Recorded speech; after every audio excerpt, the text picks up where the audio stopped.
Arestado ng Sabado ng mga kapulisyan ang dalawang kalalakihan na manay ng bubog sa isang lalaki na naganap sa sitio Pang Salawal, Barangay Biga, Calatagan, Batangas.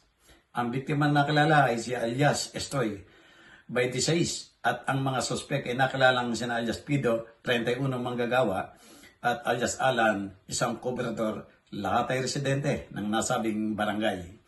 Bandang alas 7:15 ng gabi, nakatanggap ang pulis Calatagan ng impormasyon na may sinugod na biktima ng pangbubugbog sa Calatagan Medicare Hospital.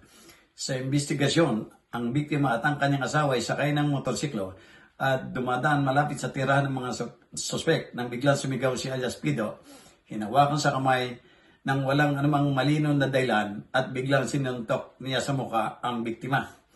Nahulog ang biktima mula sa motorsiklo at sinubukan niyang tumakas. Gayunpaman, hinabol siya nito, muling sinuntok at di man ay hinataw ng bato sa ulo.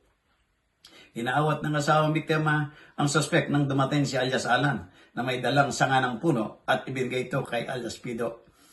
Sa kabila ng mga sugat, nakatakas ang biktima mula sa mga suspect at tumingin ng tulong mula sa mga residente. Kagad na dila ang biktima duguan sa ospital para sa medikal na paggamot.